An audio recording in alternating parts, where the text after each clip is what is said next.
bawang sabungkul atau bawang sabungkal tergolong pamor miring dari segi pembuatannya, dari segi terjadinya tergolong pamorkan. Dan bentuk dari pamor bawang sabungkal ini seperti bawang yang iris, ya, bawang yang diiris.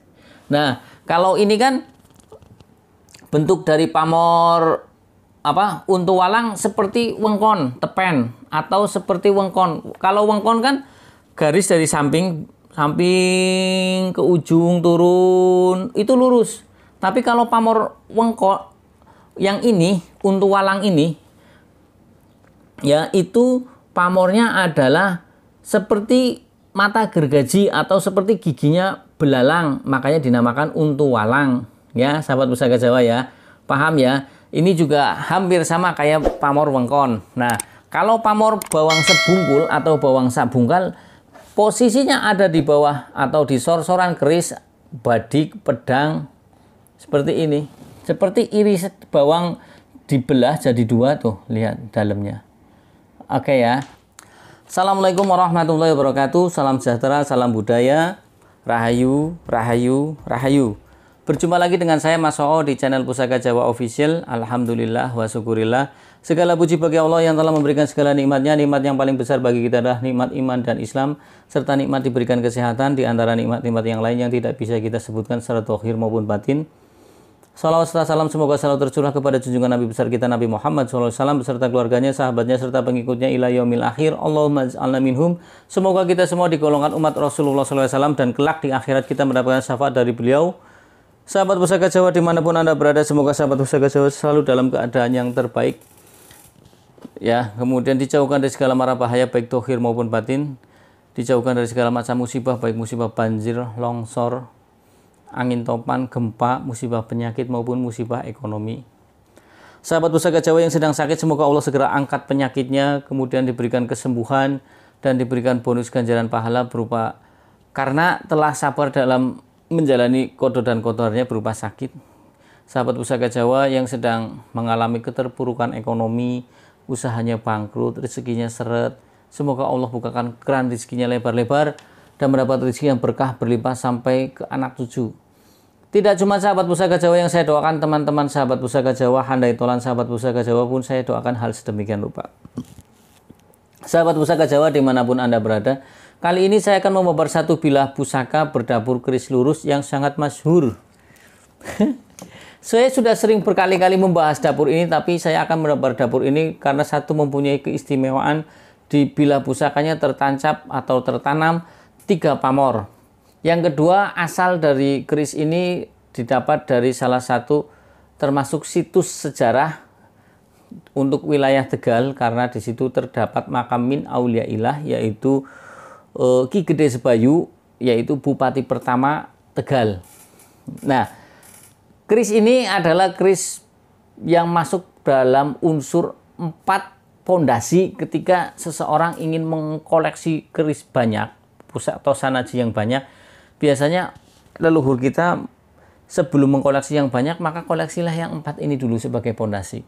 Yang pertama adalah keris tilam upih, keris tilam sari, keris jalak sangu tumpung, keris brojol. Nah, yang akan saya bahas ini adalah keris tilam upih pastinya. Nggak apa-apa, kayak saya sering membahas keris tilam upih nggak apa-apa, tapi kan pamornya berbeda-beda dan tangguhnya pun berbeda, serta ada satu sejarah pun yang berbeda, asal usulnya pun berbeda. Jadi ini asiknya kita bermain di Tosanaji ketika kita membabar atau memiliki satu pusaka, kita seperti mempunyai kitab yang tidak tertulis. Kitab tanpa aksara istilahnya. Karena apa? Ketika kita sudah mempunyai pusaka dan kita tahu asal-usulnya, jenisnya, kita tahu, oh ini dibikin pada era siapa. Kira-kira, kalau itu kan bahasa di Tosanaji tangguh. Estimasi, kira-kira, tak sengguh. Nah, sahabat Pusaka Jawa, kita ketahui bahwasanya keris ini adalah saya dapat dari kawan saya yang memahari dari seorang penggali waktu membuat pagar makam Ki Gede Sebayu di Tegal, tepatnya di desa Danawari. Kemudian karena dia berteman, akhirnya dimahari teman saya, dan waktu dapat pun cuma bilahnya saja, bukan sama warongkonya. Ya karena sudah tertanam di makam lama, ya wajar kalau ada korosi-korosi seperti itu. Nah, terus kemudian kenapa kita sering masyarakat menemukan kadang keris ada di makam? Karena tradisi orang tua kita dulu ketika akan melarung, ada dua versi. Ketika akan melarung, artinya melarung membuang, menjauhkan keris dari keluarga ataupun sudah tidak tertarik memeliharanya, biasanya dilarung ke laut, ke sungai, kemudian ditanam di tanah. Kemudian yang keempat adalah biasanya ditaruh di pemakaman. Kalau sahabat Pusaka Jawa tahu, yang di desa-desa pada sekitar tahun 90 atau 80-an pasti di kuburan-kuburan kampung, ya, itu banyak keris. Biasanya ada di tempat di daerah keranda mayat, di situ digeletak-geletakin gitu ya. Ataupun di mana lah. Atau kadang ditanam di sebelahnya makam, karena dulu kan makam tanah masih lebar ya. Jadi ya uslah sekalian aja lah gitu. Bukan dijadiin satu dengan makamnya, tidak gitu. Biasanya seperti itu, karena mungkin dari pihak keluarga atau ada unsur ketakutan biasanya. Sebenarnya kan ada, kenapa kok dilarung Mas? Biasanya mungkin karena takut dengan sisi spiritualnya. Kemudian intinya tidak mau memelihara lah, tidak tahu caranya. Akhirnya mau diserahkan ke siapa tidak tahu, ya uslah ada yang ditanam.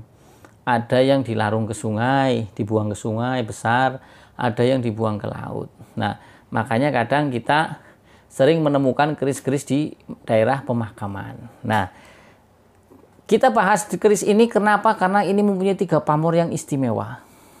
Ya, kalau untuk kebenaran ini kerisnya punya siapa, wallahu alam bisawab. Yang jelas keris ini didapat dari wilayah makam Ki Gede Sebayu. Seperti itu. Nah, sahabat Pusaka Jawa, kita ambil bilahnya. Nah, bismillahirrahmanirrahim. Nah, ini sahabat Pusaka Jawa ya. Oke. Ini adalah jenis warongkonya adalah Gayamanga Yogyakarta.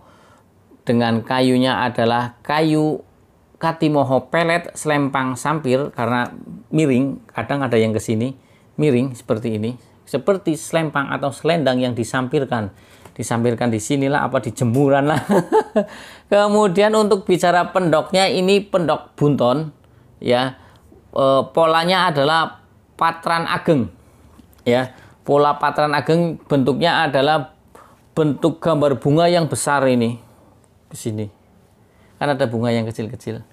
Kalau kita lihat dari mendaknya, sahabat Pusaka Jawa, mendaknya ini adalah mendak parijata. Kemudian untuk handle-nya ini sama, kayunya adalah kayu Katimoho pelet, cuman ini adalah karena lebih banyak tutul-tutulnya, ini Katimoho pelet sembur namanya. Untuk jenis handle-nya Wanda Mangkuratan, model Mangkuratan. Oke, kita buka bilahnya. Bismillahirrahmanirrahim.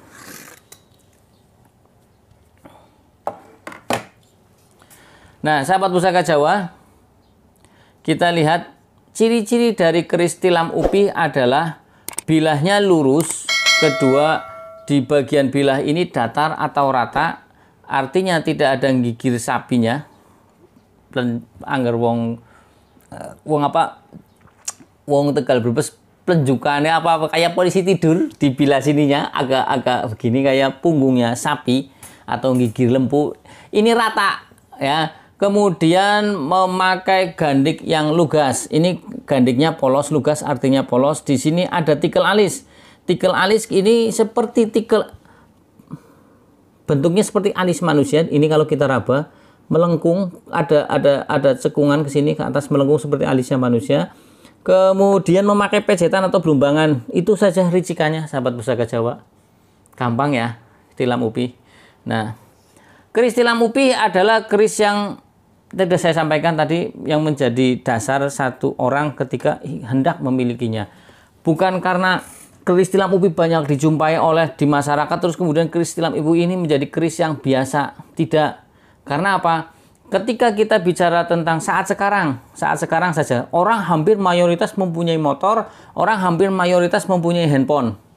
Apakah dengan handphone itu termasuk barang biasa? Tidak, itu karena barang yang sangat penting, yang sangat dibutuhkan sekarang. Jadi dulu leluhur kita, kalau kita sering menemukan keris brojor, keris di mobil, ya karena yang paling dibutuhkan adalah keris-keris itu pada saat itu. Nanti kita babar makna dan filosofinya. Ya sahabat Usaha, jadi jangan menganggap enteng ini keris sejuta umat. Oh, kerisnya keris recehan, keris rakyat. Oh, sing kok disit, ya kan, barangan gitu. Kalau di kita bahasanya mungkin kalau kita makan ya, kalau nggak makan nasi nggak enak. Kalau punya pusaka di rumah nggak ada pusaka tilam upi ya nggak enak, seperti itu. Ya kurang asin ya orang enak. Seperti garam lah. Walaupun sepele tapi sangat dibutuhkan oleh banyak manusia. Ya, oke. Sahabat Pusaka Jawa, kita lihat pucukan bilahnya. Ini adalah Nyujen. Kita ketahui pucukan bilah ada 6, yaitu Anggabah Kopong, Nugi Binetet, Ambututumo, Nyujen. Kemudian apa lagi? Kita ulangi lagi ya. Nyujen, Ambututumo, Anggabah Kopong, Ngudup Gambir, Nugi Binetet, satunya lagi Ngumyang. Oke, 6. Nah, kalau kita lihat dari gonjonya, kita lihat gonjonya sahabat Pusaka Jawa ini. Ini gonjonya ada pamor melumah. Kalau dengan gonjo pamor melumah tergolong berarti ikunya gonjo sekar. Kemudian kita lihat jenis gonjonya.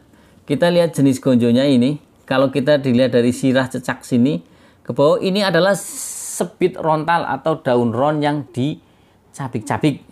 Nah, kita bahas tentang tuah atau angsar pamor. Kita bahas dulu tentang pamor untu walang yang dominan di bilah keris ini. Ya, pamor untu walang adalah pamor miring. Dilihat dari cara pembuatannya ini pamor miring. Dilihat dari cara terjadinya ini adalah pamorekan. Ya, yang sudah dirancang terlebih dahulu oleh sang empu pamorekan itu. Oke ya. Pamor miring itu secara ekonomi lebih mahal daripada pamor melumah, kecuali pamor melumah yang mempunyai tambahan seperti pamor tiban, ada pamor rojo gundolo, pamor sirat. Ya, banyak lah ya. Ya, oke sahabat Pusaka Jawa. Kemudian tuah atau angsar dari pamor untu walang adalah agar si pemilik keris ini, permohonan kepada Tuhan Yang Maha Esa agar si pemilik keris dengan pamor untu walang ini menjadi seorang pemimpin di sekitarnya, di wilayahnya. Ya, sahabat Pusaka Jawa. Ya, kemudian ini yang pertama. Yang kedua adalah membuat si menjadi orang yang sangat dipercaya. Ketika orang sudah sangat dipercaya, pasti biasanya pada umumnya akan dijadikan sebagai pemimpin. Yang ketiga adalah segala omongannya, ucapannya itu disegani dan ditakuti. Oke ya sahabat usaha, ditaati. Ya, disegani, ketika orang segan kan enak, punya wibawa ya sahabat Pusaka Jawa. Jadi omongannya itu lebih banyak didengarkan, kemudian ditaati. Oke.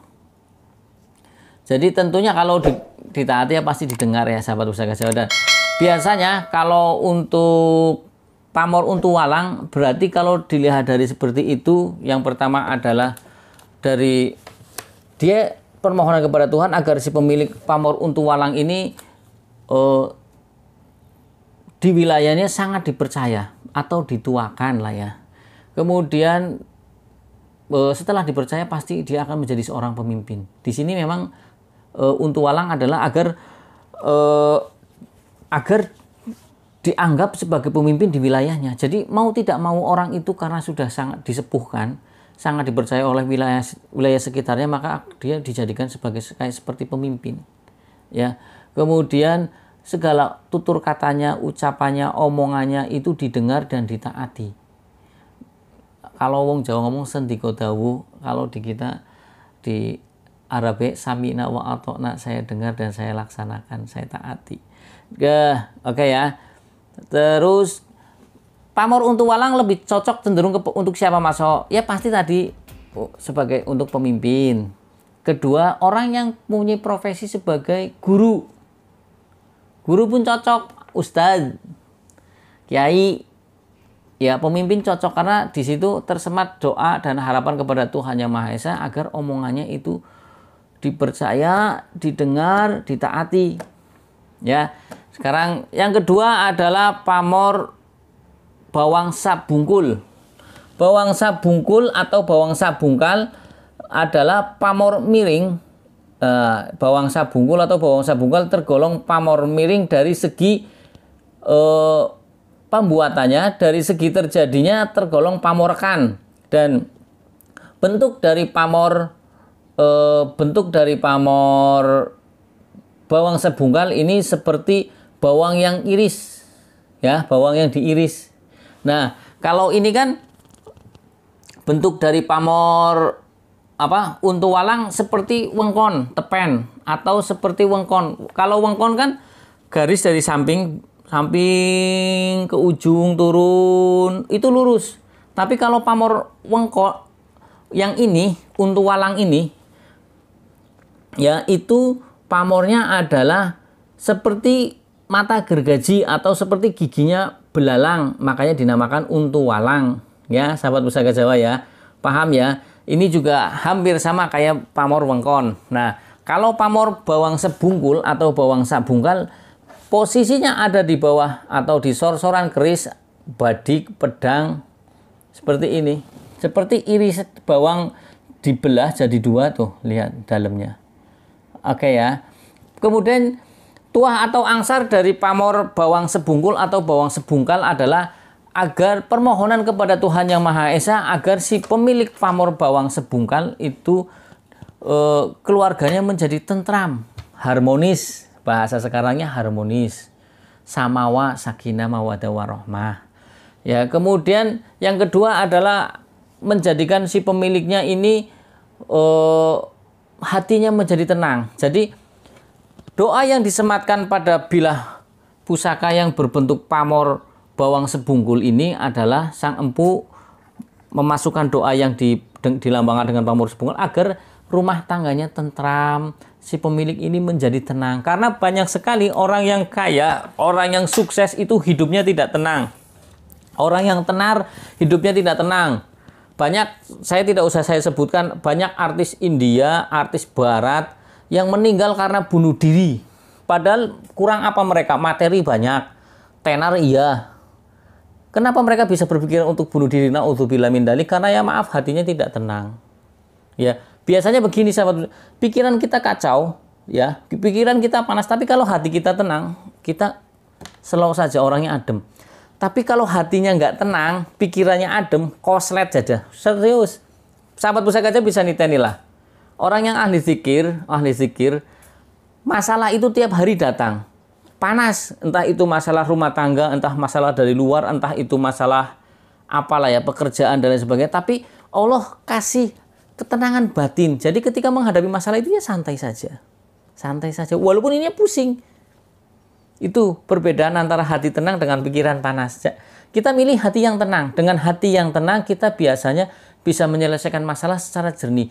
Banyak sekali orang kaya, orang tenar mencari ketenangan batin itu mengeluarkan banyak biaya. Contohnya manggil psikiater. Berapa satu jamnya berapa tuh? Ada yang 500.000, 200.000 tergantung psikiaternya. Ada yang ujlah atau piknik. Ya, piknik lah, katakan saya biar hatinya tenang, mau piknik lah ke luar negeri, apa ke Bali atau ke Guci yang paling dekat sini, Cacaban apa Rojo Tater, ya kan? Kan mengeluarkan uang, bensin, makan, ya waktu. Ada yang ujlah itu menyendiri pada salah satu tempat, biasanya entah itu di hutan atau pokoknya yang sepi, dan dia lebih banyak fokus kepada ibadah agar hatinya tenang. Nah, di sini di pamor bawang sebungkul ini adalah berarti ini sangat sinkron sekali dengan pamor untu walang. Nanti kita rangkum. Apa sih keterkaitannya antara untu walang dengan pamor bawang sebungkul ini? Ya, tadi sudah dijelaskan agar keluarganya tentram, harmonis, dan si pemilik, wabil khusus si pemiliknya itu mempunyai ketenangan jiwa. Ya, ketika orang sudah tenang jiwanya, hatinya sudah tenang, setiap melangkah pun berpikir akan matang, ora gerusa-gerusu. Ketika mengambil kebijakan pun bijaksana, wisdom. Oke, sekarang kita bahas tentang pamor yang ketiga adalah pamor bungkus. Ini pamor bungkus bentuknya, gambarannya seperti kepompong. Biasanya ada di sini, tapi karena di sini ada pamor apa? Pamor bawang sebungkul, mungkin di sini. Tidak masalah, intinya di sor-soran lah ya ada. Dan ini kebetulan ada di bagian pejetan atau belumbangan, dan biasanya pamor yang ada di belumbangan atau pejetan adalah pamor telaga membleng. Tapi ini bukan telaga membleng, karena pamor telaga membleng adalah pamor yang bulatan berlapis yang ada di pejetan. Ini tidak ada lapisannya dan ini lebih menyerupai ke kepompong. Ya, ini kepompong. Ini adalah pamor bungkus. Pamor bungkus adalah tergolong pamor yang melumah. Biasanya pamor bungkus terdapat pada pamor-pamor seperti waswutah maupun pamor ngulit semongko. Secara pembuatannya ini adalah bentuk pembuatannya adalah pamor melumah. Kalau secara keniatan terjadinya ini sebetulnya pamor ikutnya pamor apa ya? Pamorkan yang disisipkan seperti itu. Nah, tuah atau angsar dari pamor bungkus adalah agar permohonan kepada Tuhan Yang Maha Esa agar si pemilik itu tidak boros. Sahabat Pusaka Jawa. Nih, pamor bungkus di sini kecil ya. Ya. Ini agar tidak boros, kemudian mudah mencari rezeki. Ini bagus banget. Ketika kita didoakan untuk mudah mencari rezeki, tapi setelah mendapatkan rezeki kita tidak boros. Ini dalam bilah, satu bilah saja sudah banyak sekali doa yang disematkan oleh Sang Empu dengan lambang pamor yang triwarno ini. Jadi pamor adalah lambang doa dan harapan kepada Tuhan Yang Maha Esa, disematkan, dilambangkan dalam bentuk pamor. Oke, sekarang kita bahas tentang tuah atau angsar dari keris lurus. Tuah atau angsar dari keris lurus adalah agar permohonan kepada Tuhan Yang Maha Esa agar si pemilik mempunyai keteguhan hati dan kekuatan iman. Artinya keteguhan hati yaitu tadi ada sinkronnya dengan ketenangan batin, ketenangan jiwa, ketenangan hati. Itu agar kita ketika menghadapi masalah tidak sampai berpikir ke hal yang negatif. Kemudian ketika sudah teguh hatinya, kita juga imannya juga akan naik, kemantapan imannya juga nambah naik, kekuatan imannya pun nambah naik. Nah, kemudian kita bahas tentang dapur tilam upih. Makna dan filosofi dapur tilam upih adalah tilam adalah tikar, upih adalah seperti daun yang ada di pelepah di pohon palem lah ya, yang dibikin tikar. Jadi maknanya apa sebagai tilam upih? Tilam upih adalah sebagai pondasi agar keluarganya tentram, itu tuah angsarnya. Intinya begitu. Kita lihat kan tikar itu posisinya selalu di bawah. Tapi kita kalau umpamanya kita zaman dulu kan belum ada keramik tuh. Masih pakai tanah seperti itu kan ya. Mayoritas pakai tanah. Kalau untuk kerajaan mungkin sudah halus lah, sudah pakai tikel ya, ubin. Nah, kalau tikar itu kan untuk alas. Biar buat kita tidur tidak masuk angin, buat kita duduk tidak kotor. Jadi dapur tilam adalah tergolong dapur yang selalu di bawah andap ansor, orangnya tidak orangnya itu tidak sombong, apalah bahasanya, adigono lah ya, orangnya lebih andap asor, lebih banyak tawadunya seperti itu. Dan tuah atau angsar dari dapur tilam upih adalah ya hampir sama dengan bawang sebungkul, yaitu untuk keharmonisan dan ketentraman keluarga. Nah, sekarang kita rangkum, sahabat Pusaka Jawa, kita rangkum dari 3 pamor, dapur, sampai lurus. Diharapkan ini dengan pusaka dengan 3 pamor ini, triwarno ini, berarti besar harapan, doa dan harapan dari Sang Empu maupun Sang Pemesan awal keris ini adalah agar si pemilik keris ini menjadi seorang pemimpin. Seorang yang dituakan di wilayahnya. Itu bisa jadi wilayahnya desa, bisa jadi sekabupaten, atau bisa jadi yang lain. Ya, kemudian omongannya itu didengar, ditaati. Ya, sahabat Pusaka Jawa, omongannya itu didengar dan ditaati, dan ini dengan pamor untu walang ini didoakan agar menjadi seorang pemimpin. Ketika sudah menjadi seorang pemimpin, insya Allah rezekinya pun akan nambah lancar. Nah, di sini juga ada pamor bawang sabungkul, yaitu ya bawang sabungkul, juga ada pamor bungkus. Di sini pamor bungkus adalah untuk memperlancar rezeki dan juga agar orangnya tidak boros. Itu kan yang kita cari. Betul tidak? Yang kita cari. Nah, setelah kita mendapatkan rezeki, ya setelah kita mendapatkan rezeki, insya Allah juga rumah tangganya tentram, ibadahnya nyaman. Bener nggak? Nah, sekarang begini umpamanya nih, ya walaupun materi tidak jadi ukuran, tapi materi sangat dibutuhkan. Ya, nah ini juga di sini disematkan lambang pamor bawang sebungkul agar tentram rumah tangganya. Untuk apa kita menjadi seorang pemimpin jika rumah tangga kita tidak tentram? Hati kita tidak tenang. Karena dengan hati tenang, insya Allah kita menghadapi masalah tenang, ibadahnya pun tenang. Junun, ayem, adem, ya keluarganya harmonis. Ada istri komplain sedikit-sedikit aja, tanggapinya dingin aja, biasa saja, tidak terlalu emosi. Lah sudah biasa, namanya perempuannya seperti itu. Ya walaupun tadinya kalau ngenabuin istri berapi-api, ini jadi grone anama dan adem seperti itu ya. Jadi diharapkan dari terus menjadi orang yang lurus, yang mempunyai kekuatan dan keteguhan hati ya. Jadi diharapkan dari pemilik keris ini adalah menjadi seorang pemimpin yang sangat dipercaya oleh rakyatnya atau orang-orang sekitarnya. Segala omongannya ditaati, didengar ya, sami'na wa ata'na, sendika dawuh. Kemudian rumah tangganya menjadi tentram ya, rumah tangga menjadi tentram. Terus di sini si pemilik keris ini mempunyai ketenangan hati, ketenangan jiwa batin. Dengan ketenangan jiwa dan batin ketika akan mencari rezeki menjadi lancar, mencari rezeki. Di sini disematkan pamor bungkus. Didoakan di sini dengan lambang pamor bungkus adalah agar rezekinya lancar, usahanya gampang. Kemudian juga didoakan di sini agar tidak boros, karena banyak orang pinter mencari rezeki ternyata buangnya pun gampang. Akhirnya apa? Ya sindoknya penuh jadi kosong, lagi penuh kosong lagi. Mudah-mudahan kita tidak menjadi orang yang boros. Boros dengan kikir beda ya, dengan pelit beda.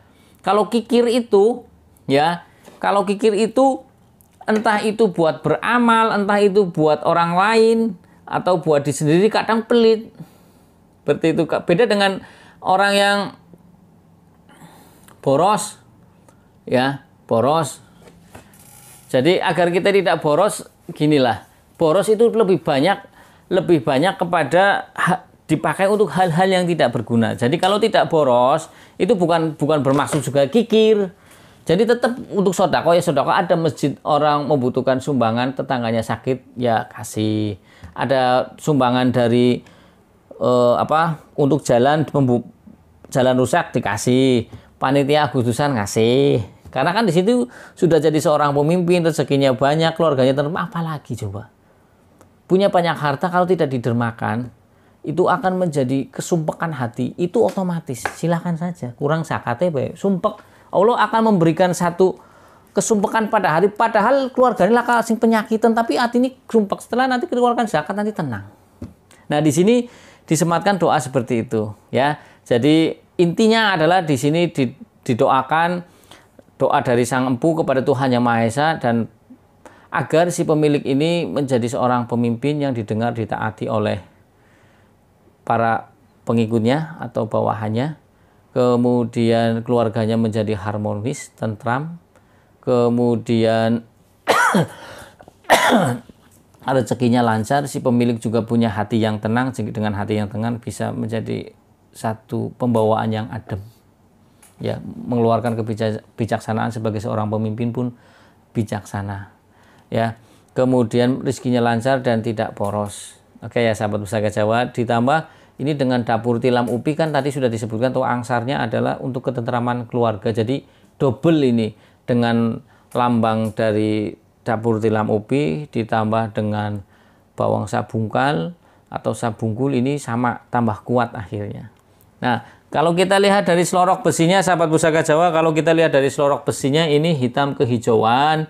Kemudian kalau kita lihat dari pasikutannya besinya yang kering, kehitaman, lebih ya, hitamnya lebih legam, seperti lebih banyak bajanya ya. Kemudian dengan sirah cecak yang besar dan membulat serta pendek ya. Gandiknya yang pendek, tidak terlalu tinggi, bilahnya yang tebal dan agak lebar. Ini ciri-ciri estimasi adalah tangguh tuban, sahabat Pusaka Jawa. Dan ini juga pamornya juga pandes ini ya, kuat menancap pada bilah.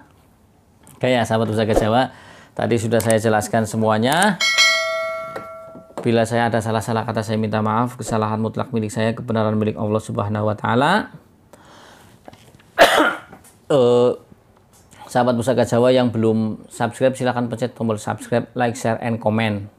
Jika ingin request nama Dapur Pusaka, silahkan komentar di kolom komen ya. Mas minta request dong Dapur Tilam Upi